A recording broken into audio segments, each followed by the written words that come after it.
Okay, we are going to get started. Can you hear me? I just want to do some technical housekeeping issues here. Joyce Williams, are you on the phone? Yes. And Dina Savage, are you on the phone? Yes. All right, thank you, ladies, for joining us. Welcome to the Certification Advisory Council meeting. We are being webcast today, and we have two people on the phone. It's important that when you speak, those of you up here on the dais, if you would just hit your button so that your red light shines, then you will be mic'd and everyone will be able to hear you.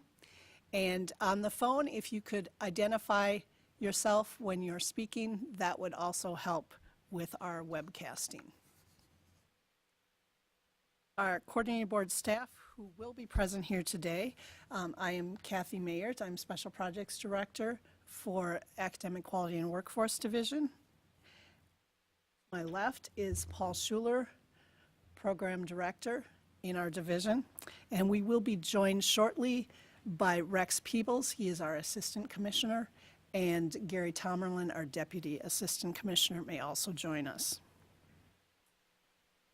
So, as I said at the start, one of our Certification Advisory Council members, Joyce Williams, is joining us via phone today. And I will ask, starting with Joyce, if you will identify yourself so that we can establish a quorum. So Joyce, let's start with you. I'm Joyce Williams, Associate Vice Chancellor for Workforce and Community Initiatives at Dallas County Community College District. I'm present here today on January 31st, 2018. I'm Jacob Tingle, at the Director of Experiential Learning at Trinity University in San Antonio.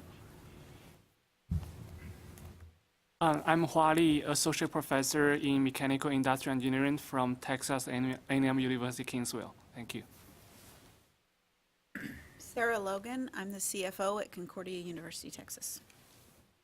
Okay, so with 4 members present, 1 on the phone and 3 in person, we do have a quorum.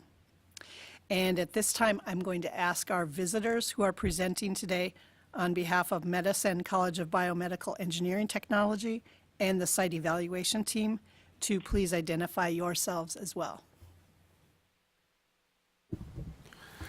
I'm Nick Halleck. I'm the President and CEO of Medicine College. On I behalf am of the site Dina evaluation, I apologize. Go ahead, Dina. I'm Dina Savage. I am Special Advisor to the President at Midland College and Acting Chief Academic Officer for Medicine College. Good morning. My name is Adam Hutchison. I'm the Provost at Texas State Technical College in Waco. Thank you. Since our last meeting in April of 2018, we've had 3 new members join us, and our chairperson retired. Therefore, a committee chairperson is needed to be elected. So I'm going to ask for any volunteers or nominations from the 3 members who are present. Don't all speak at once. I'll volunteer, Kathy, since this is my second rodeo. That is true. Joyce I have Williams. a question, though, for Gary Tomerlin. Can we have a chairperson that's off-site? Well, are we talking about chair for the committee? Yes. I think Joyce volunteering, if she's volunteering her nomination, I think she can do that, but I think we have to have somebody run this meeting that's in present. Okay. I agree. I think that's correct. Joyce, we would like you to have be the chairperson if the other members would agree to that, but have an acting chairperson for this one meeting. Members? I guess I'm going to volunteer. Okay. And would you like to all vote on Joyce being the chairperson and Sarah being the acting chairperson for this meeting? I'll need a voice vote. I approve both of those. I second. Approve. And Joyce? I say yes. Okay, thank you very much. Thank you to both Joyce and Sarah. Just one moment. Thank you, Sarah.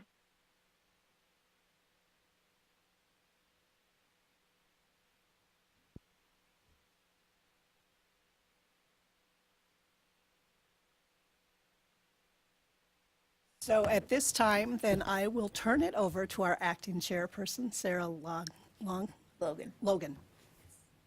So the first thing on the list is to have the members review the April 24th, 2018 meeting summary notes.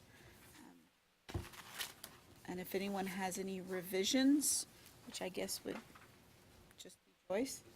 Probably so.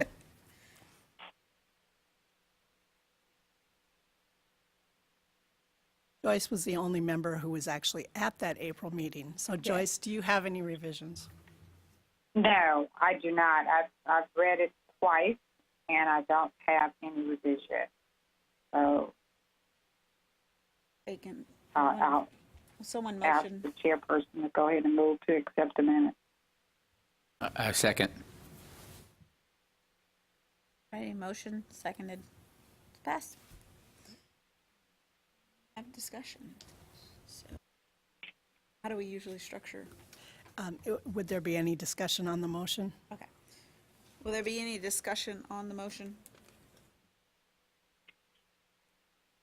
I have none. Okay, so will everyone please vote individually? Joyce? I vote yes for the motion, for the minutes to be accepted as read. Okay. I vote yes for the minutes to be accepted. I vote yes for the minutes to be accepted. I also vote yes for the minutes to be accepted. So the April 24th, 2018 meeting summary notes are approved. Then we will move on to the consideration of the application for its second certificate of authority from Medicine College of Biomedical Engineering Technology. Today, we're considering the application from Medicine College of Biomedical Engineering Technology for its second certificate of authority. The CAC members, you all received the site evaluation team report and Medicine College, their response prior to the meeting. Kathy, would you please remind the CAC members of the certificate of authority process and validity timeline? Yes. Each certificate of authority is valid for 2 years. Medicine received its initial certificate of authority in 2017. This certificate of authority, if approved, would be valid from April 2019 through 2021. Institutions can apply for and receive certificates of authority for a total of 8 years. At the end of 8 years, the institution must have received THECB recognized accreditation.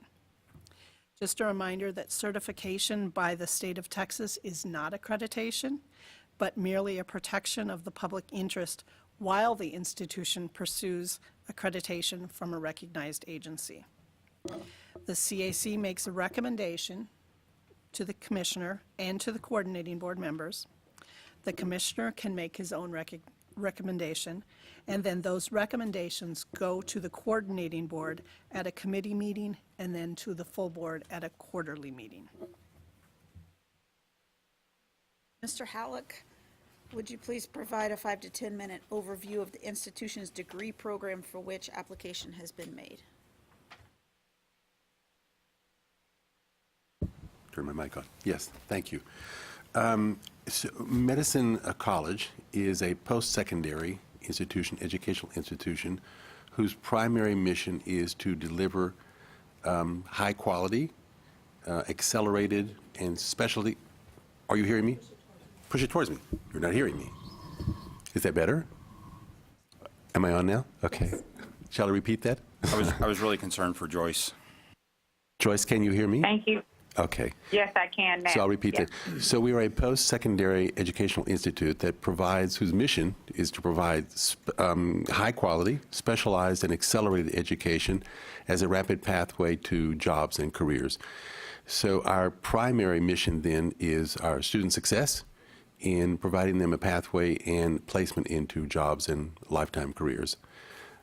We train students in biomedical engineering technology. That is, as opposed to engineering, is the practical and pragmatic hands-on learning experience with medical equipment. So it prepares them for the medical field as field engineers, biomedical technicians who repair, maintain, install, and calibrate and manage medical equipment or clinical laboratory equipment. Dr. Hutchinson, as the site evaluation chair, will you please provide a 5 to 10 minute summary of the site team's report? Yes, thank you. The team conducted its on-site evaluation visit at Medicine College of Biomedical Engineering Technology on December the 6th and 7th of 2018. I was joined by Dr. Danny Day, the Vice President of Academic Services at Collin College, and Mr. Michael Brown, a professor of biomedical equipment technology at San Jacinto College, and Dr. Paul Schuler represented the coordinating board. The team reviewed the published information provided by the institution, including its catalog, student handbook, policies, and its website. We also conducted extensive interviews with administrators, faculty, and staff. Our observations at the time of the visit are presented in the report before you. Overall, Medicine meets or exceeds most of the published standards, and specifically the institution employs qualified faculty. It operates in an appropriate educational facility. The faculty delivers relevant, rigorous training in the biomedical equipment technology field. Their relationship with industry and their board is positive and strong, as evidenced by graduate placement and regular interaction. The 4 standards that the team determined were not met at the time of the visit are primarily administrative in nature, and based on Medicine's response to the report before you, it appears the institution has taken positive steps to address them. I would like to take the opportunity to thank Mr. Nick Halleck and Dina Savage of Medicine, their faculty and staff, for their professionalism and courtesy at every step. Dr. Schuler for his guidance and his leadership on the visit, as well as staff Amanda LaFuente, who was very helpful in the logistics, and Dr. Day and Mr. Brown, who assisted in the review of the report. Are there any questions that I might be able to answer for this council? That is the next part. Is it? Madam Chair, may I ask a question, please? Go right ahead, Joyce. You stated very clearly that you had interviews with the faculty and staff there. I think you also mentioned the students. How about the industry partners? Did you interview any of the industry partners? We did. We conducted interviews with industry partners by telephone to discuss their interaction with the institution, as well as board members by telephone. Thank you.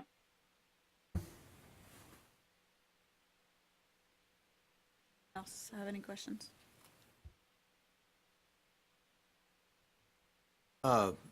Since I haven't had a chance to review this, could you give me a brief on the 4 areas of? Certainly. The 4 areas that at the time of the visit we found to not meet the standards.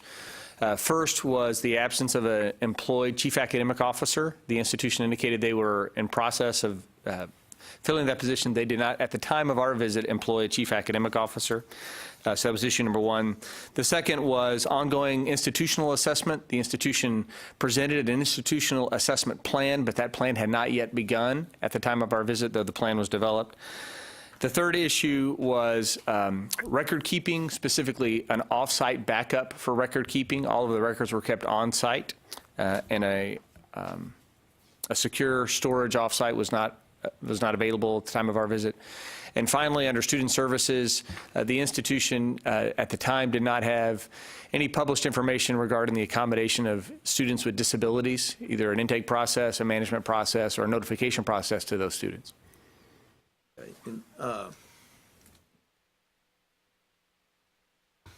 And if you could give me just a quick rendition of how you've addressed those 4 concerns? Yes. I can get this on. Let me take it standard by standard then. On the chief academic officer, you've heard from Dr. Savage. We have an employment agreement with Dr. Savage as our interim chief academic officer. That was issue number 1. Issue number 2 was the off-site backup. of student data. We have an agreement with IBM iCloud. We've done that in 5 different divisions and that capture all the information, student data, both from a perspective of faculty and from administration, from registrar, from finances, et cetera, and so forth. That's been done. That's standard number 21. The first standard was standard number 2. Standard number 19, the ADA policy. Our lawyers have created an ADA policy with 5 implementation tools, documents.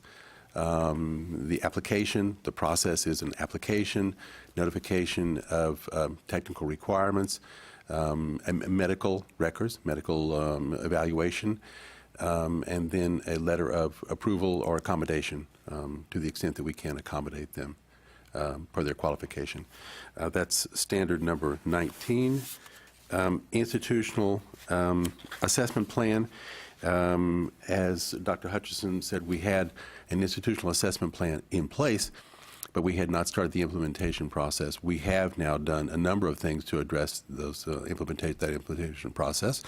I can list a number of them for you, or just identify a few of them if you'd like in the detail of the strategic and operational objectives. But we've addressed that primarily.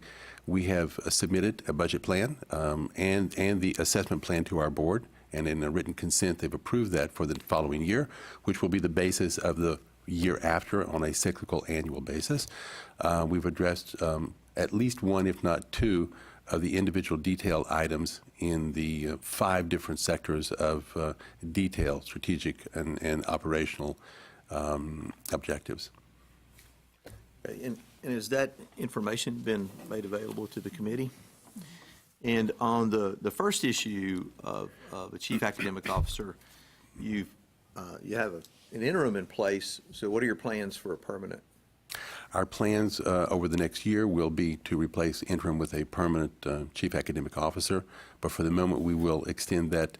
The agreement is for a 1-year period until we can identify, until we can identify and secure a more permanent position.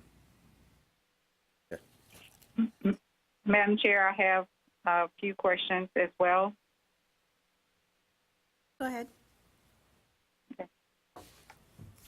Will someone from the medicine staff also elaborate on Standard 7 institutional assessment? I did read that the institutional assessment will involve some of the faculty, some of the staff, some of the employers, and the board members. Is there an opportunity for students and or alumni to also have input into the institutional assessment? Are those particular things included in those elements that you just talked about, Mr. Halleck, or any other staff that could answer that? No. This is, excuse me. Oh, no, go ahead, Dr. Savage, go ahead. This is Dina Savage. Dr. Williams, Joyce, I'll address that if you don't mind.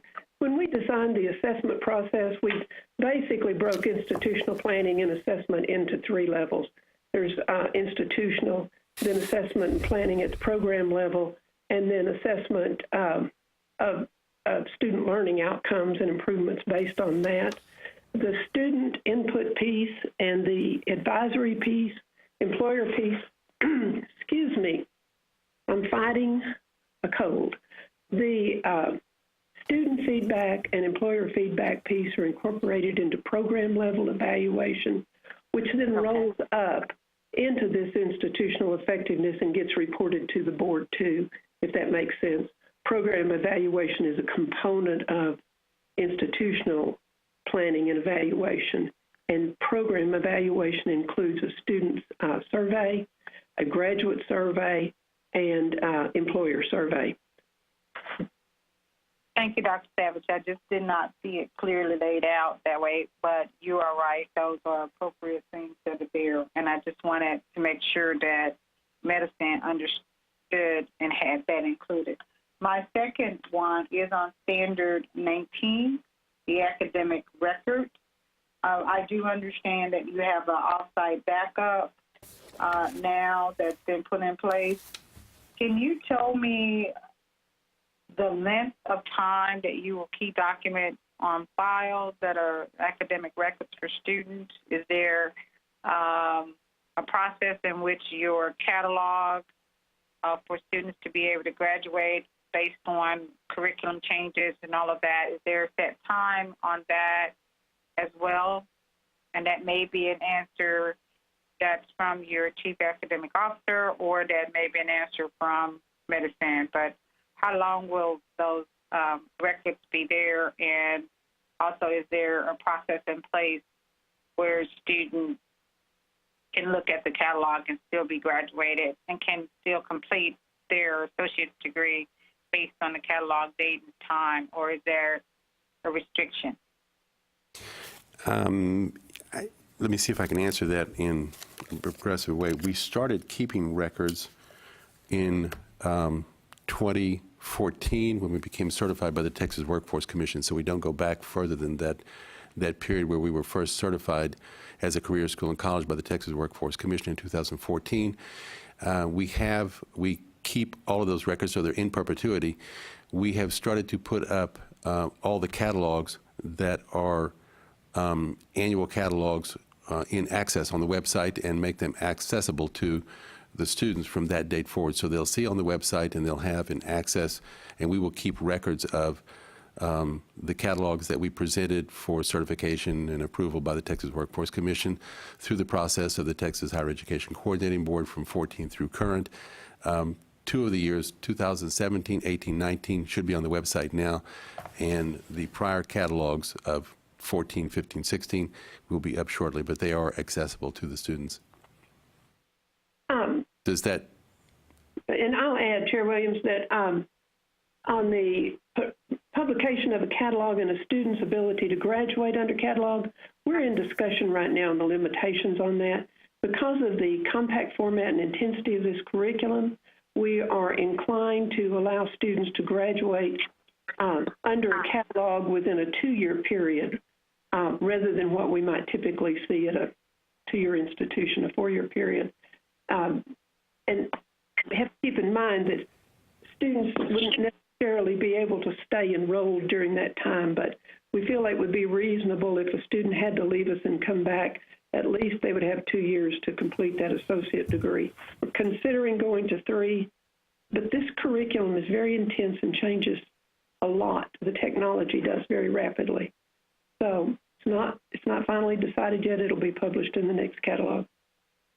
Great, thank you. That answers my question. I've got another question that related to the academic records, just reading the concerns from the site team.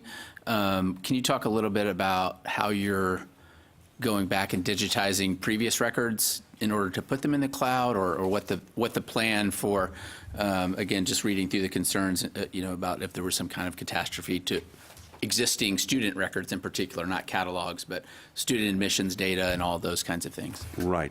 So all of the admissions and enrollment data are kept in physical files in the office. They're then put in electronic files on our server, and that server is then captured in total with all the background information. That information in one folder file, and all the information from faculty for student records and grading and et cetera and so forth, so that we can reproduce transcripts and so forth.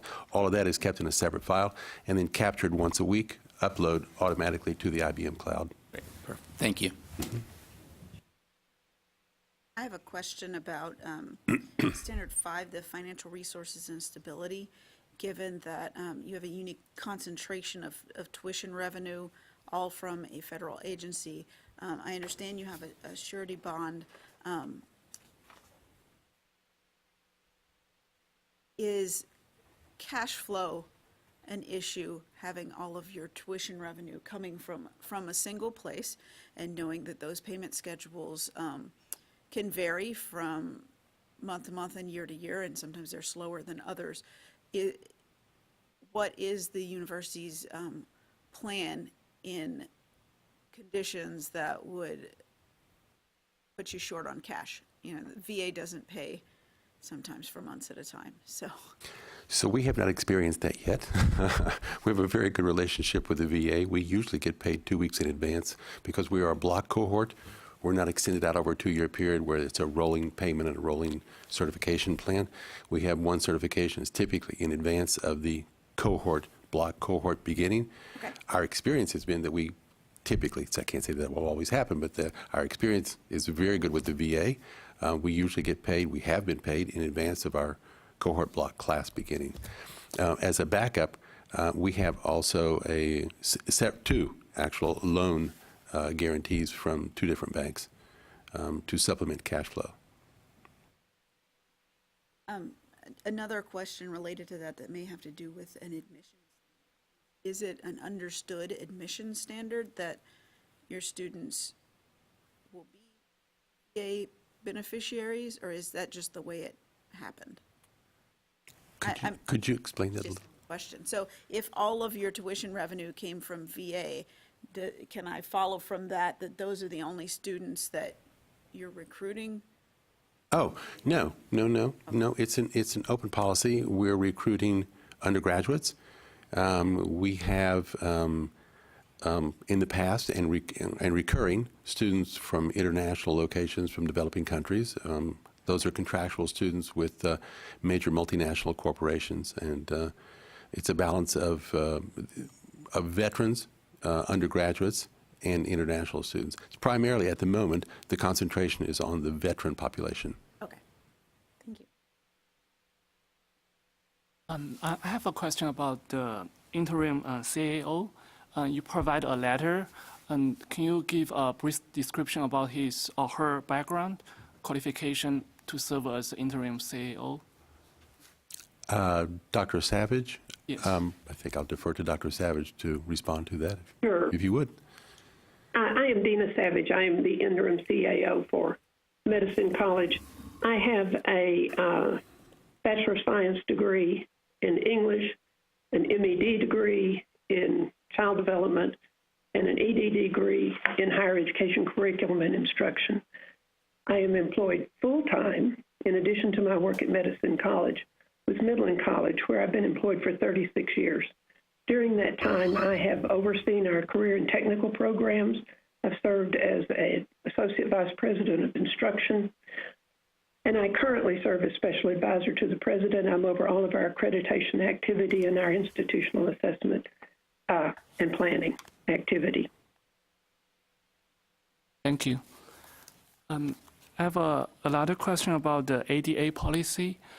So you have a very good ADA policy in place, but I think all the application will be filed to the director of the admission. And so does this director have enough experience to handle the ADA policy or provide training to the faculty who have to provide some accommodations to the student? I would say yes, but on a limited basis. But we have advisors who are experts in that particular field. We're supported by Clark Hill Strasburger Law Firm, and we're assigned a lawyer who is a specialist in that particular field, who created the document for us and who is our reference in all cases. So on a case-by-case basis, we would look to advisorship and to our legal advisors for support and counsel on that. Do you have any future plan to provide training to your faculty in case they have to provide certain accommodations or change on their instruction methodology? Yes, in fact, that was a suggestion by our lawyer that she provide her with a program specifically detailed to those particular issues, right? Thank you. Yes, thank you.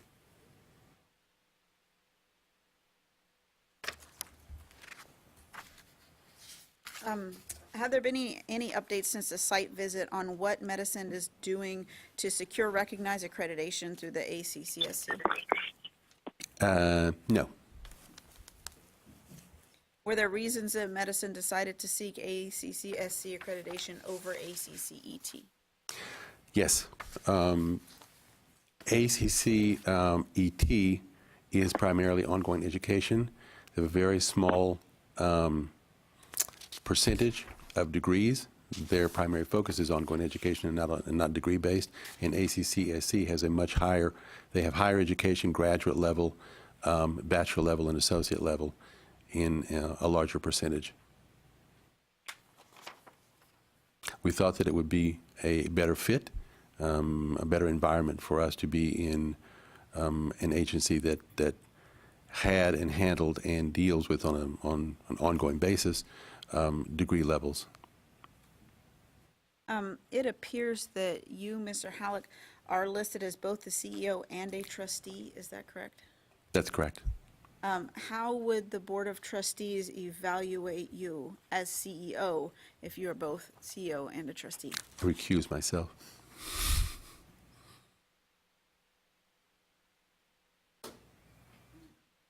Nick, for clarification, can you tell us how many are on the Board of Trustees? There were 3 at the time of the audit. There are now 4, which addresses one of the issues on, or one of the detailed objectives in the institutional assessment plan. We've added an additional board member who is also an industry representative, Cleet Madden. He's the president of Touchstone Imaging, and he represents industry. So in the 4 members, 4 trustees, I am operational. He represents industry. Dan Butcher is the managing director of Clark Hill Strasburger, represents our legal, and General Richard B. Myers, the former chairman of the Joint Chiefs, who is also president of Kansas State University, is the chairman of our board, represents academic. Are there any plans to grow the degree programs and admit additional students? Not at the moment.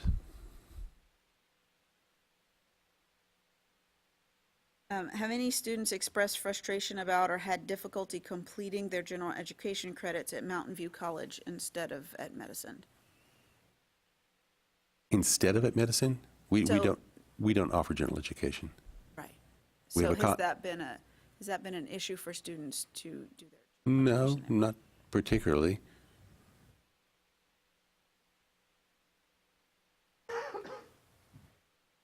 Do you mind just kind of describing for us a little bit more about how that relationship works, say from a student perspective? From a student perspective, Yeah. so when we certify, let's use a veteran, for example. A veteran would come to us with the requirement of 1, 2, 3, 4, or 5 of the required general education courses in a category. We would evaluate their transcript, determine which courses are missing on their transcript in requirement for the associate degree in Texas. We would then contact Mountain View College or DCCD, who would then transfer that to Mountain View College or one of their colleges. And we would then set them up in a program and schedule for them, pay for them, because our certification includes, when we certify a veteran at the VA once, they're certified for our 45 hours of technology and anywhere from 0 to up to 15 hours of general education. So then we capture those courses through a contractual relationship with Mountain View. We fund it, we schedule them, we transcript them for those courses. Mr. Halleck, this is Joyce Williams. Just a question of if a student comes to you that does not have general education courses, how is that processed through your partnership with Mountain View College? How is that general? How do you ensure that the student is going to get those 15 hours in that relationship with their partnership from Mountain View College? So thank you, Dr. Williams. Our student services director contacts her counterpart at Mountain View College and enrolls the student, does all the enrollment process, admissions enrollment process for them, funds it, and then receives a transcript from Mountain View College on the completion of that program. It's done through our office. They don't do it individually. Since we capture the funding from the Veterans Administration, it's our responsibility then to enroll them under that contractual relationship.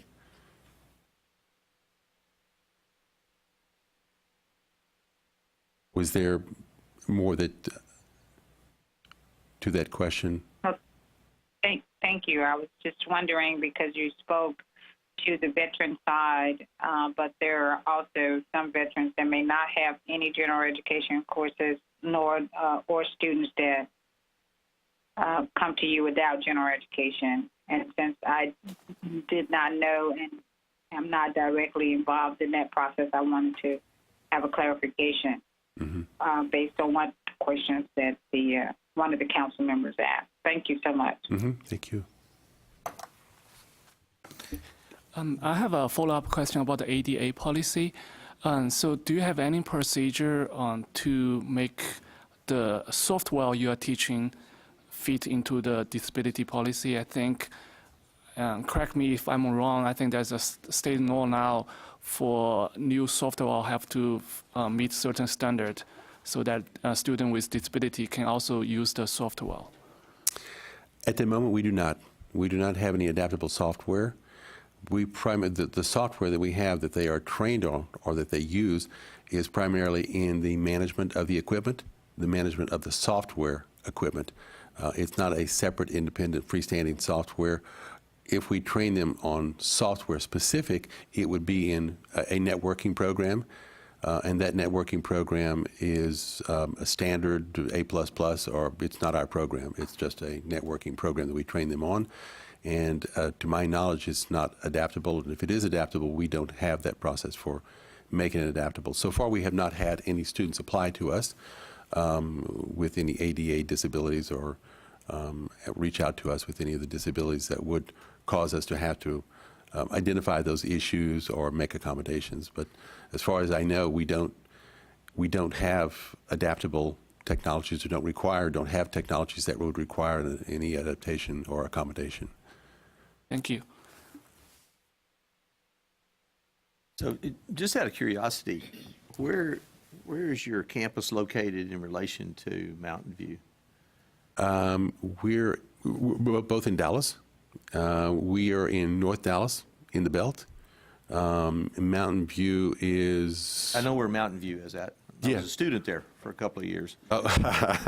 So I know where Mountain View is at. And I guess the reason I asked the question is because my understanding is that your campus is in North Dallas somewhere. TI.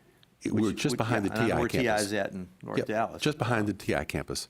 So it's that's a long and could be a very complicated drive from your campus to Mountain View. So I wonder how the students who are taking their courses at your campus and perhaps taking general education courses at a campus that's across town. They're not coterminous. Does that? No, Do they? they're Okay. not at the same time. Our program is so intense, we don't recommend that they take general education courses while they're in the program, at least in the first 4 months out of the 6 months. We don't recommend that they take that. It's a heavy load because they have such an intense heavy load at our program. It's not really conducive to their benefit to stack pack. It would otherwise if it were a 2-year program to stack pack those general education courses, but it would require too much of their attention and distraction from our program to do that. So we typically, if at anything, depending on their progress in the program, would recommend that they start in the last 2 months or last month in some of the intensive programs at Mountain View, in which case they don't go to Mountain View every day. They don't. They have to be at our program. Our program requires them to be every day, Right. 8:30 to 5:30 for 6 months. Right. So if they take a program at Mountain View, it would be online. Or they could go at night, I suppose. They were It's so typically inclined. Yeah. they're typically intensive online courses, Yeah. accelerated online courses. I have a question. Okay. In one of the standards about academic advising, Pull your mic closer to you. in one of the questions about academic advising, it stated that the president provides the advising for incoming students on which program to pursue. Why is the president providing advising? Should that not be the CAO or admissions personnel? It is. That's misstated. My advice to them is in their industry path, their career path, because I'm the one who establishes all of the exterior relationships, the industry relationships. So I have a better understanding of what those industry requirements are and what their ability or what their path options might be.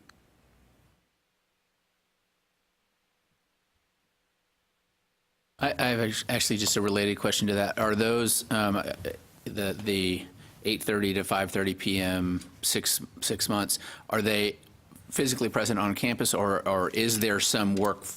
Physically present. Okay. It's a very pragmatic, hands-on, applied science. Yeah. We have, for those who have been to our campus, we have an enormity of medical equipment, a small hospital of medical equipment, a couple of $1 million probably of medical equipment, and they go through a process of being, much like the military, they go through a process of being trained on the technology, maybe 25 or 30 different technologies in a core program, which has anecdotal equipment supplementing or representing that particular technology. So it's a very hands-on. They do theory at one time, and then they'll do hands-on practical application with the equipment throughout the entire program, through the core program and the electives. They're all very equipment-centric, equipment-based.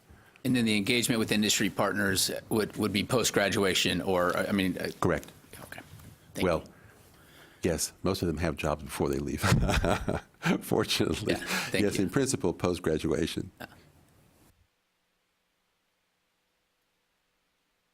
So you described the process for veterans in relationship to getting their general education requirements out of the way.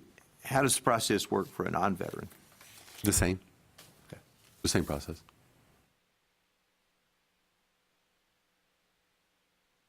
If I may, I'd like to clarify, Dr. Peebles, those gen ed courses are all available online, although Mr. Halleck is correct. Students are not advised to try to take them at the same time that they're engaged in the technical part of the curriculum because of the intensity and rigor.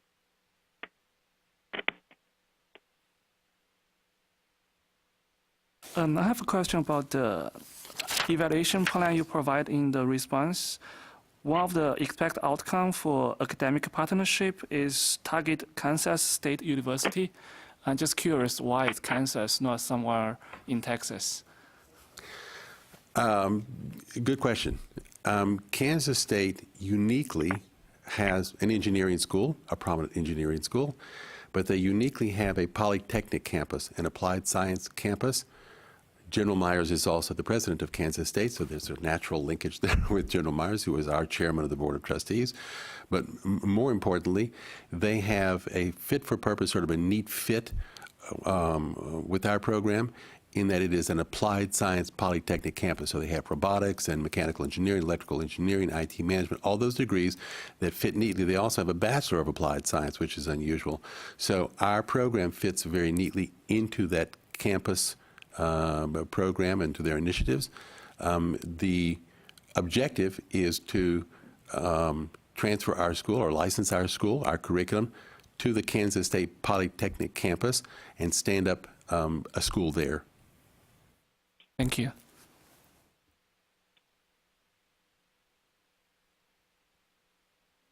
Are there any other questions?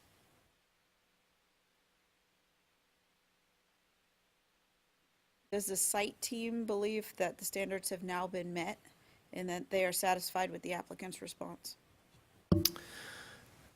The site teams had the privilege of the same information you have, and based on the information we've been provided, we feel like the standards are met or in progress of being met. And I'll acknowledge that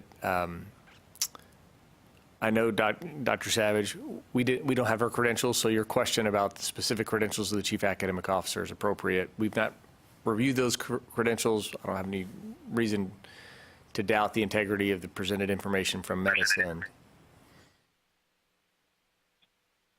Are there any continued concerns on the part of the site team besides the credentialing you just mentioned? Sorry. Are there any concerns on the part of the site team aside from the credentials that you just mentioned? No, ma'am.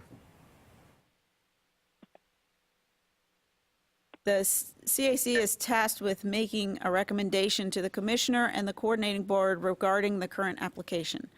Can I get a motion and a second to either recommend approval or recommend denial of the Medicine College of Biomedical Engineering Technologies application for second certificate of authority? I make a motion to approve. I second. Any discussion? Okay, then we will take a vote. Joyce? I vote yes. I vote yes. And I vote yes. And I also vote yes. So the motion to recommend approval of Medicine College of Biomedical Engineering Technologies application for a second certificate of authority is approved. Do you have any updates on future meeting dates, Kathy? Yes. Yes. Would you like to explain? I'll explain. The CAC is making a recommendation to the board, so the CAC does not make the final decision. So they have recommended, and it will go on to the commissioner, who can make a recommendation as well, and then ultimately on to the board in a committee meeting and a quarterly meeting. And so we expect that to occur. Thank you. Thank you, Dr. Peoples, and thank you to all the members for the time and your interest and concern with us today. Okay, I'm going to give you some updates. The next scheduled Certification Advisory Council meeting is April 30th. That's a Tuesday. If you would put that on your calendar. We have a small advisory committee, so I appreciate all of you joining us. And Joyce, I especially appreciate you calling in so that we could have a quorum. Dr. Paul Schuler is attending a site visit next week, so we do expect that we will have an application to review during the April meeting. I also will note that I think the next meeting is August 1st of this year, and I believe we will have an application at that meeting as well, a reapplication, and we may have a new application for recognition for a new accrediting agency as well. So we may have a busy year this year. Okay, that's good. And then finally, in the spring, the coordinating board staff will be seeking nominations for the advisory committee.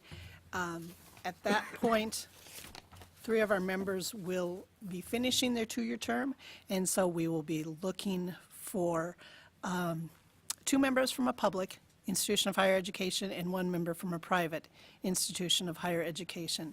And if one of the members, Joyce Williams, is interested in reapplying, make sure that you have your institution put your name in for nomination. And finally, please email me a summary of your expenses for this meeting. We're required to report the amount that advisory committee members expend for meetings. Those expenses include travel, any copies you might have made, and so forth. That's all I have. Thank you, everyone, for attending. May I have a motion in a second to adjourn? I move we adjourn. And I'll second. The meeting is adjourned. Thank you. All right. Thank you.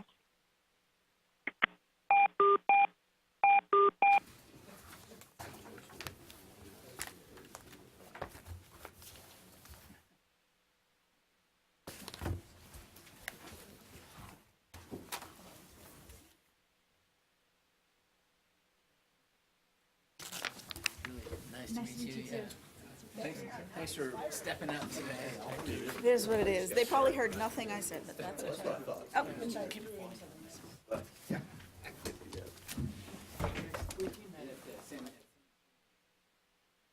That's right, yes. Somewhere, yeah, I recognize the name. Doing all right. We are in our 150th year. Wow. There's a year-long celebration. Tomorrow is a big kickoff. General Gardner, who's retired, he's been a grad, so he gets it's pretty cool. Yeah.